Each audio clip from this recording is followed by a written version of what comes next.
Bom dia, Shalom, a graça e a paz do nosso Senhor Jesus Cristo também. Estamos aí para mais uma reflexão. E a reflexão de hoje será abismo. Amado, eu sou difícil de entrar em um ciclo de amizade, mas também sou fácil de sair. Se alguém querer me levar para um abismo, eu me afasto dele ou dela, definitivamente. Portanto, amado, exclua algumas pessoas da sua vida em silêncio. Elas sabem exatamente o que fizeram para você se afastar dela. Amém? Você já sabe. O que significa abismo? Um abismo chama outro abismo, conforme o Salmo 42:7. Vamos nos aprofundarmos nesse conhecimento, né? Um abismo chama outro abismo. Amado, um abismo chama outro abismo. É uma expressão bíblica que significa uma tribulação contínua, que se estende de aflição em aflição. Ou seja, em outras palavras, é uma angústia chamando outra angústia, um problema convocando outro problema, uma inquietação trazendo outra inquietação. Isso é um abismo chamando outro abismo. Essa expressão está registrada no Salmo 42, onde o salmista diz: um abismo chama outro abismo, ao ruído das tuas catadupas, todas as tuas ondas e vagas têm passado sobre mim. Momento de angústia ali do salmista, né? E ele expressa com muitas águas passando sobre ele. É verdade, amado, que essa frase já foi interpretada e aplicada de diferentes maneiras. É comum, por exemplo, ouvir alguém empregando a declaração: um abismo chama outro abismo, no contexto de uma vida pecaminosa, de modo a afirmar que um pecado chama outro pecado. Ou seja, um alcoólatra chama outro a alcoolizar, um drogado chama outro a drogar, uma prostituta leva outro a prostituir, um homicida chama o outro a cometer homicídio, e por aí vai. Um abismo chama outro abismo. Sem contar também no caso ali, sem dúvida, essa lógica faz sentido, de fato tem uma verdade bíblica de que o pecado gera pecado. Um pecado gera pecado. Isso nos lembra a história de Davi, né? Após o adultério com Betseba, Davi quis ocultar aquele pecado dele. Chamou o próprio esposo de Betseba, Urias, para se relacionar com ela, quando soube que ela estava grávida. Aí chamou para ele se relacionar com a sua esposa. Ele embriagou, querendo encobrir, mas não deu certo o plano dele. Aí ele mudou para o segundo plano. Mandou colocar Urias na frente da batalha para que ele morresse. E sua esposa ficasse viúva e viesse encobrir aquele adultério. E ali um abismo levou outro abismo. Apenas um pecado de adultério chegou a levar a matar não só Urias, mas o pelotão de frente. E depois vieram as consequências sobre a casa de Davi. Isso é que é um abismo, chamou outro abismo. Quantas vezes a gente ouve falar: vai roubar um celular para tomar uma cervejinha, mas por causa do celular e da cervejinha ele é capaz de tirar a vida de alguém. Não é mesmo? Nós temos ouvido muito esses casos. O cara vai apenas com, às vezes, como fala, boa intenção, de roubar apenas o celular para tomar uma cervejinha. Mas no fim, dependendo do momento, ele tira a vida da pessoa. É aí onde um abismo leva o outro abismo. Então, amado, de forma isolada e específica, até podemos usar a metáfora: um abismo chama outro abismo, para exemplificar o poder destrutivo do pecado. Porém, é importante saber que no contexto do Salmo 42, certamente esse não é o sentido pretendido pelo autor bíblico. Na verdade, o salmista escreveu essas palavras durante um momento de grande dificuldade em sua vida. Ele havia saído de Jerusalém, estava longe do santuário e se sentia distante do Senhor. Por outro lado, ele experimentava de perto a perseguição de seus inimigos. E com sua alma abatida, ele se levantou em clamor, pedindo socorro ao Senhor. Um abismo também pode ser como aconteceu com esse salmista. Momento de angústia, momento de dor. Um abismo chama outro abismo, amado. Na frase um abismo chama outro abismo, a palavra abismo traduz um termo hebraico que indica as profundezas do oceano. É um abismo. Isso quer dizer que nessa declaração o salmista emprega essa palavra para falar das profundezas das águas, no sentido de descrever a violência das torrentes que formam ondas após ondas. No momento de um naufrágio, ele se sentiu como se tivesse sido naufragado. Algumas traduções bíblicas, mas são úteis para esclarecer o significado dessa frase.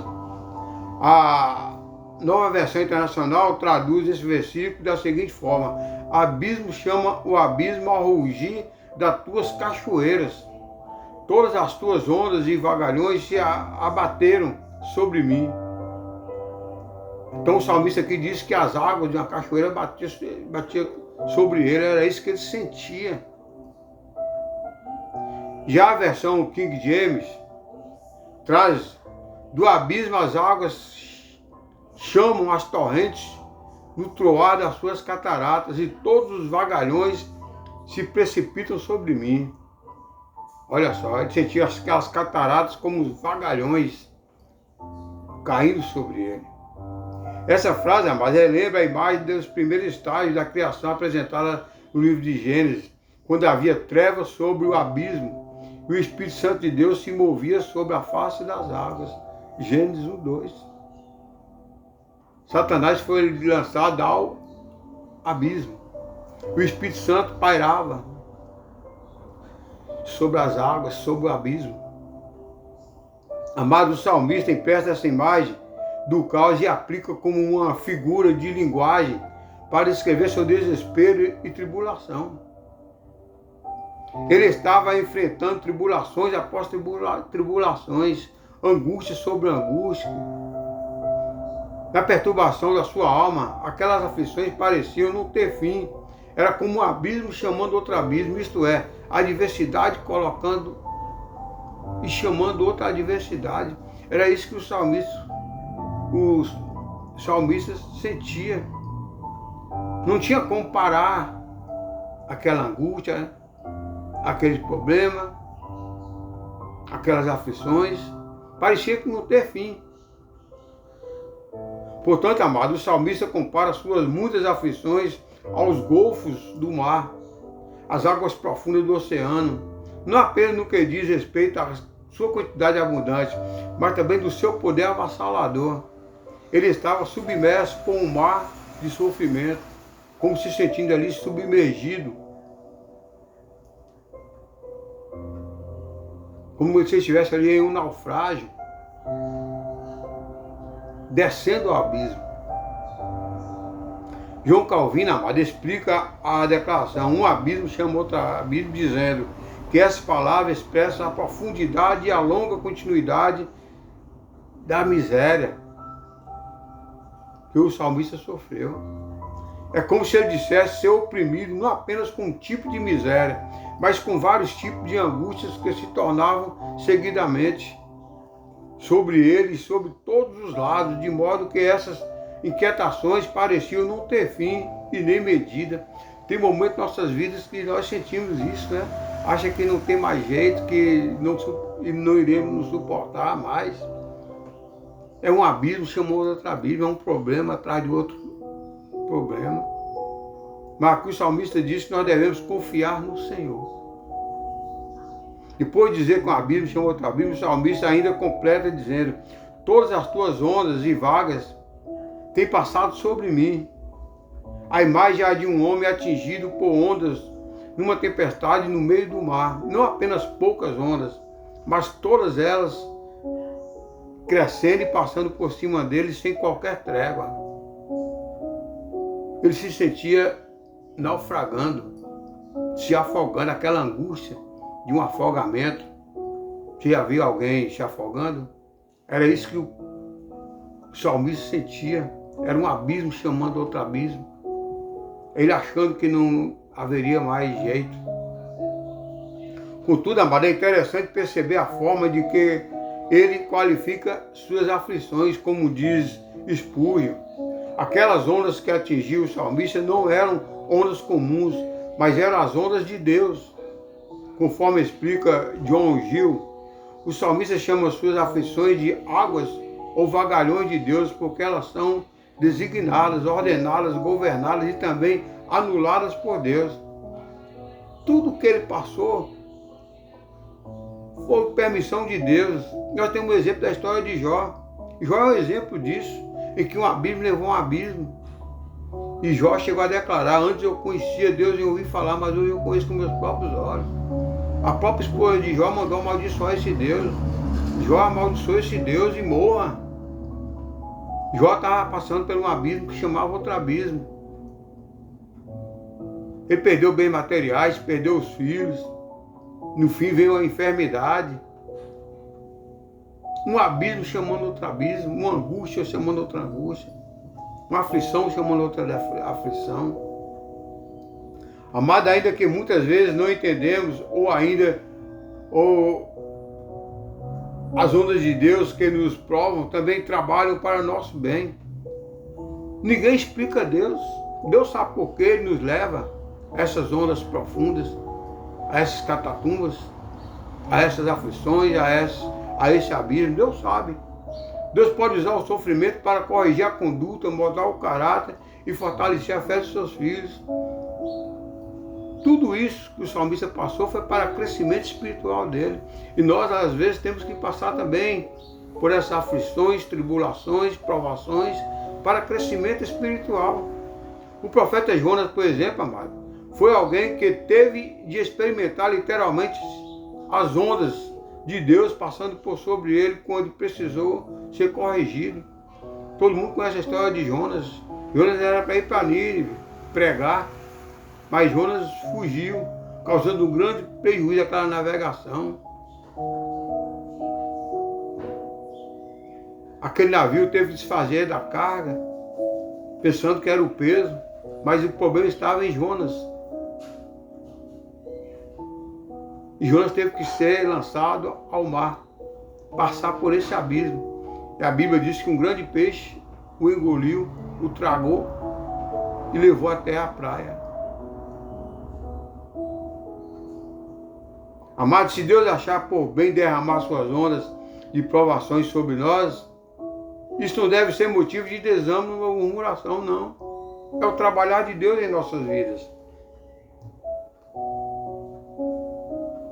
Apesar de aos nossos olhos parecer um abismo, chama outro abismo, Deus governa todas as coisas e a sua providência não falha. Quando é Deus que nos chama para um abismo, vá. Agora, quando for um amigo, entre aspas, cuidado. O que o amigo te leva de um abismo para outro abismo é destruição. E o que Deus te leva para um abismo é crescimento espiritual. Se ligue. Então, amados, resta-nos somente humilharmos debaixo da potente mão de Deus, sabendo que no tempo oportuno Ele nos dará o livramento, conforme 1 Pedro 5,6. Por isso o salmista também diz: contudo o Senhor mandará de dia a sua misericórdia, e de noite a sua canção estará comigo. A oração de Deus da minha vida, Salmo 42,8. Contudo, amado, o Senhor mandará a sua misericórdia de dia, e de noite a sua canção estará comigo. Uma oração ao Deus da minha vida. Está passando pelo abismo chamado por Deus, permitido por Deus? Amém. Deixa Deus na direção. O Salmo 42, amado, é uma mensagem sobre a misericórdia de Deus. Este é um salmo atribuído aos filhos de Corá. A rebeldia deles, pelo menos 400 anos desse salmo ser escrito, levou à morte de milhares de outras pessoas.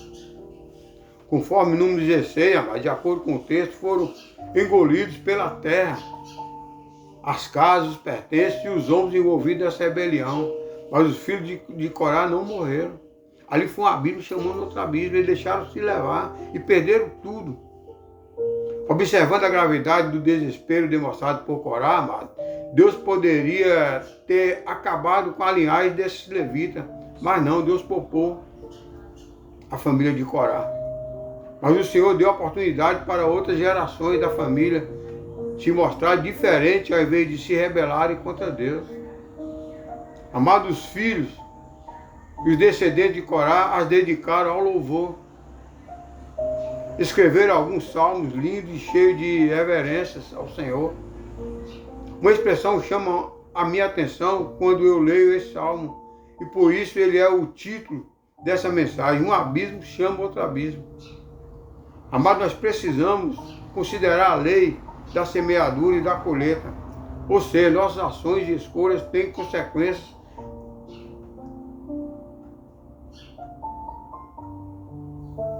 Tem consequências. Você vai colher coisas boas se plantar coisas boas, coisas ruins se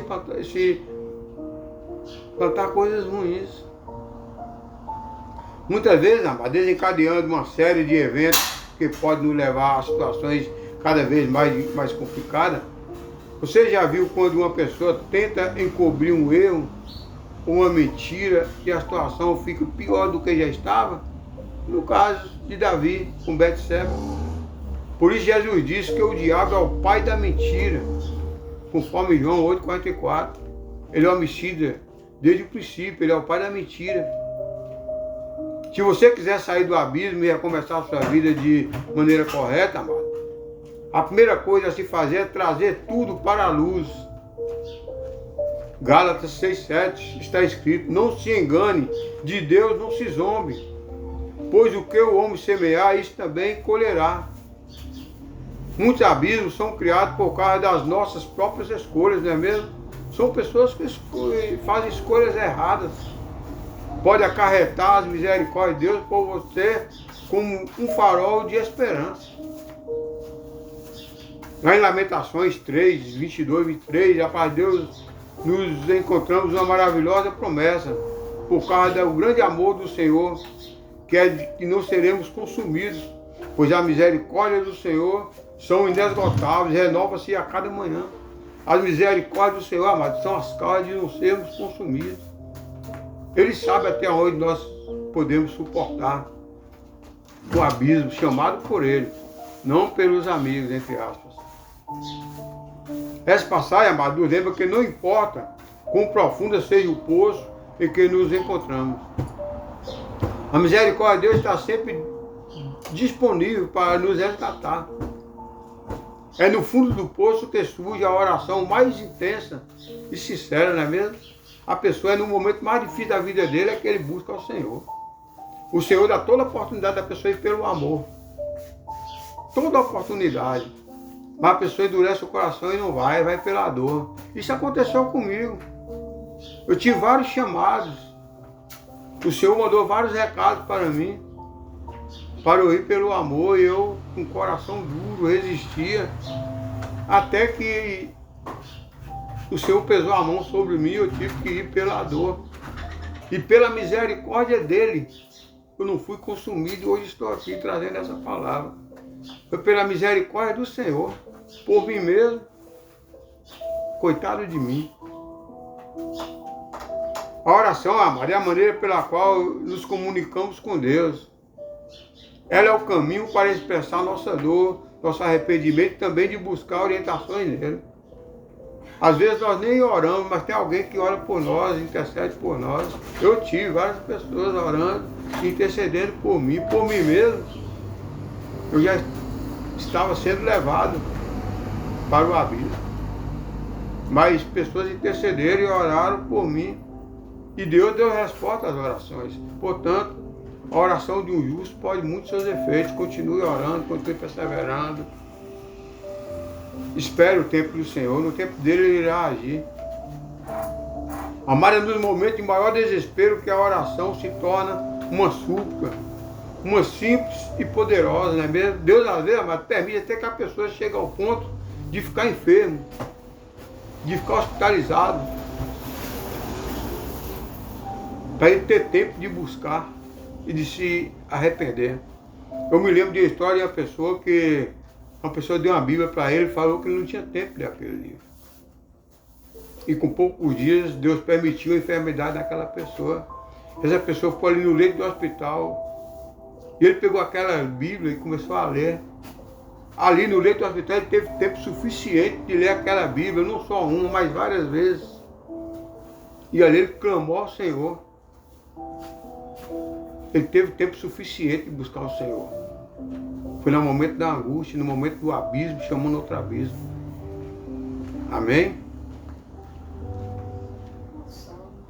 Amado, é nos momentos de desespero que nos despimos diante de Deus, que expomos a Ele nossas verdades e personalidades. Mesmo sabendo que Deus já nos conhece por dentro. Não é mesmo? Deus sonda nosso coração, nosso pensamento, Ele nos conhece por dentro, mas Deus quer ouvir de nós. Mas é no tempo da dor que temos coragem e atitude para revelar nossos medos, nossos anseios, de tudo aquilo que nos pertence, não é mesmo? É no momento da dor. Eu me lembro da oração de Jonas no ventre do grande peixe. Jonas ora a Deus, e aquela hora, um momento de extrema angústia. Jonas estava dentro de um peixe. Imagine aí. Aí ele começou a orar ao Senhor. Essa oração que você pode ler em Jonas 2, amado, é um exemplo poderoso de como mesmo nas circunstâncias mais desesperadoras nós podemos nos voltar para Deus. Jonas estava dentro de um ventre de um peixe, amado. Encontrar nele misericórdia e salvação. Está escrito assim, oração de Jonas. Fui expulso da tua presença, contudo olharei de novo para o seu santo templo. As águas agitadas me envolveram, o abismo me cercou. As águas marinhas se enrolam em minha cabeça, afundar os fundamentos dos montes, a terra cuja túnica estavam me aprisionando para sempre. Mas tu trouxeste a minha vida de volta da cova. Olha só o que Jonas orou ao Senhor. O Senhor, meu Deus, seja louvado, seja o nome do Senhor. Amado, nós também podemos mencionar nessa reflexão a oração feita por Jó.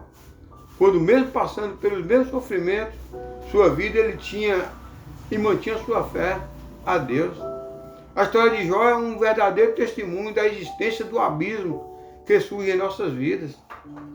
Independentemente da nossa devoção, a nossa retidão, da nossa ingratidão, da nossa integridade, a oração de Jó não é de desespero, mas de buscar com entendimento e manutenção da sua fé. Em Jó 1:21 ele exclama: o Senhor Deus, o Senhor tomou, bendito seja o nome do Senhor. No capítulo 13, 15 de Jó, amado, ele expressa o seguinte: ainda que ele me mate, não esperarei. Irmão, essa palavra de hoje nos convida a refletir sobre as consequências das nossas escolhas, a lembrar das misericórdias infinitas do nosso Deus. Mesmo nos momentos em que parecemos estar rodeados do abismo, a leitura da palavra de Deus e a oração nos oferece um caminho de retorno para a luz, nos fazendo lembrar que apesar das tempestades, existe esperança e renovação. A nossa fé, amada, é a nossa caminhada com Deus. Só Ele pode nos sustentar e nos guardar das profundezas do abismo. Só Ele, somente Ele.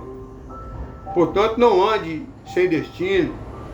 Eu andei sem destino, eu perdi a razão. Na estrada da vida eu andei na contramão, eu mergulhei de cabeça no abismo sem fim. Loucura e tristeza, isso era parte de mim. Mas hoje eu estou bem. Já estive mal. Hoje eu sou uma nova criatura em Cristo Jesus. Amém?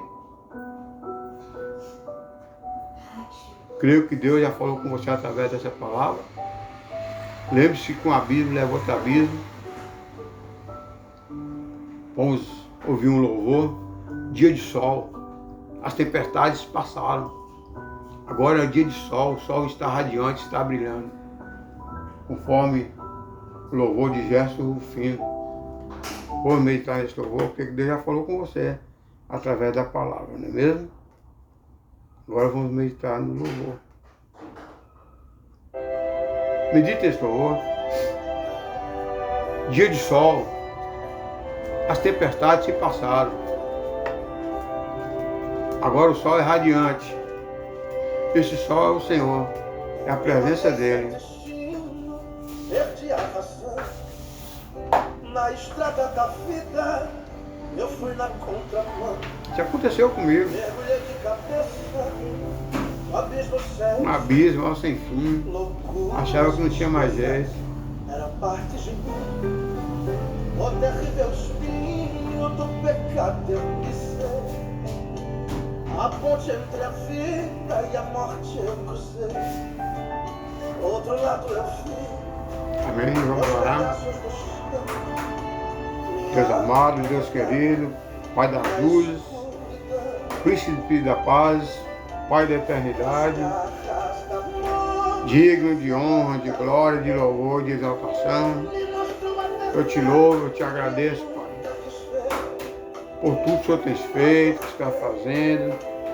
Creio que muito o Senhor irá fazer por mim e por aquele que te busca.